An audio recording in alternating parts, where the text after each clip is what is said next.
ఎక్కడైనా కానీ మహిళల ఓటింగ్ అనేది పెరుగుతుంది.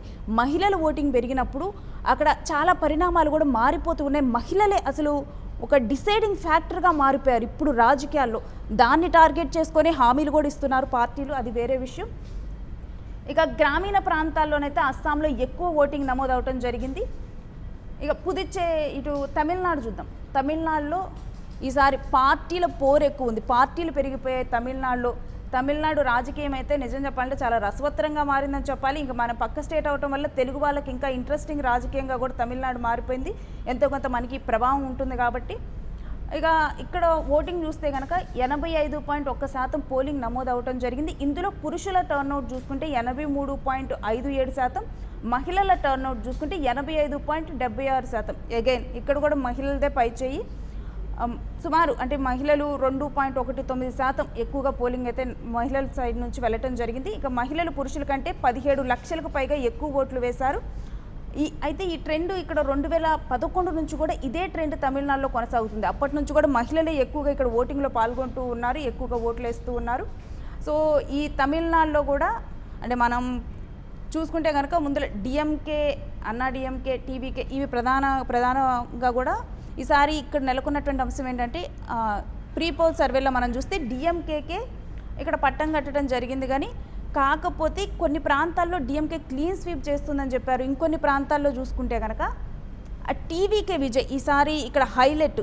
ఈ పెరిగినటువంటి ఓటింగ్ శాతం ఇవన్నీ కూడా చూస్తుంటే టీవీకే ఎవరి ఓట్లను చీల్చబోతున్నాడు విజయ్, ఇదే తమిళనాడు రాజకీయాల్లో ఫస్ట్ పాయింట్ రైజ్ అవుతున్న పాయింట్.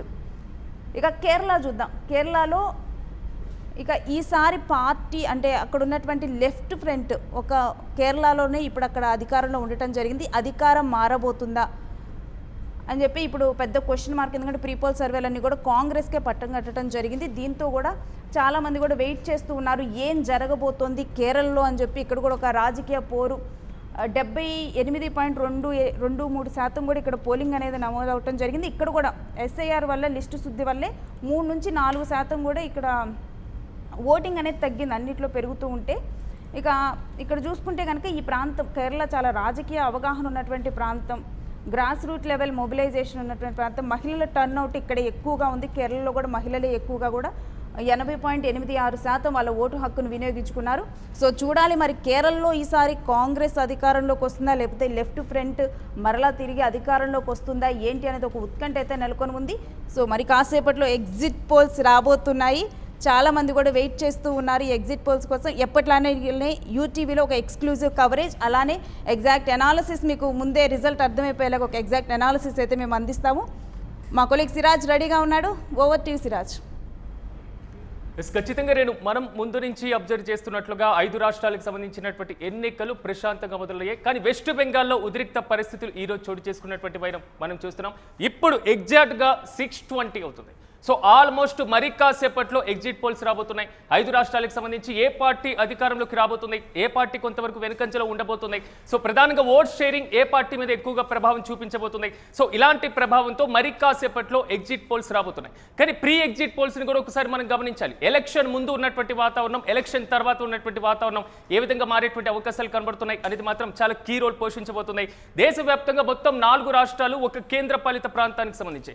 ఎందుకంటే దేశంలో ఈశాన్య ప్రాంతం అత్యంత కీలకంగా ఉంది. అస్సాం రాష్ట్రంతో పాటుగా దక్షిణాది రాష్ట్రాలైనటువంటి తమిళనాడు, అదేవిధంగా కేరళ రాష్ట్రం, మరి ముఖ్యంగా పుదుచ్చేరి లాంటి కేంద్ర పాలిత ప్రాంతంలో ఈరోజు జరగబోతున్నటువంటి ఎలక్షన్స్ సో పూర్తి స్థాయిలో కంప్లీట్ అయినాయి. కాబట్టి మరి కాసేపట్లో ఎగ్జిట్ పోల్స్ రాబోతున్నాయి. ఏ పార్టీ వైపు ఎగ్జిట్ పోల్స్ పట్టం కట్టబోతున్నాయి, ఏ పార్టీ వైపు ఎగ్జిట్ పోల్స్ కొంతవరకు కూడా డామినేట్గా ఉండబోతున్నాయి. ఇలాంటి అంశాలను ఒక్కసారి మనం పరిశీలిద్దాం. ముందుగా రాష్ట్రాల వైజ్గా వద్దాం. సో ప్రధానంగా ఈశాన్య రాష్ట్రం ఒక్కసారిగా మనం అస్సాంని పరిశీలిస్తే అస్సాంలో మొత్తం 126 అసెంబ్లీ స్థానాలు ఉన్నాయి. సో 126 అసెంబ్లీ స్థానాల్లో మెజార్టీ రావాలి అంటే, ప్రభుత్వాన్ని ఏర్పాటు చేయాలి అంటే 64 సీట్లు ఖచ్చితంగా ఉండాలి. సో 64 సీట్లకి సంబంధించినటువంటి ఏ ప్రభుత్వం అయితే సీట్లను కైవసం చేసుకుంటుందో ఆ ప్రభుత్వం మాత్రమే సో అస్సాంలో ప్రభుత్వాన్ని ఏర్పాటు చేసేటువంటి అవకాశం కనబడుతుంది. ఒక్కసారి మనం యూటీవీ స్క్రీన్ పైన చూస్తున్నాం ప్రీ ఎగ్జిట్ పోల్స్. ఎలక్షన్ ముందు ఉన్నటువంటి ఎగ్జిట్ పోల్స్కి సంబంధించి మొత్తం 126 అసెంబ్లీ స్థానాలు ఈశాన్య రాష్ట్రమైనటువంటి అస్సాంలో ఉన్నాయి. సో క్లియర్గా ప్రీ ఎగ్జిట్ పోల్స్ అయితే మాత్రం ఎన్డీఏ అంటే బీజేపీ మిత్ర పక్షాల వైపే మొగ్గు చూపుతున్నటువంటి పరిస్థితులు. ఆల్మోస్ట్ ఎన్డీఏకు 48% వరకు కూడా ఓట్ షేర్ ఉండబోతుంది అనేది మాత్రం ప్రీ ఎగ్జిట్ పోల్స్ తేల్చి చెప్పింది.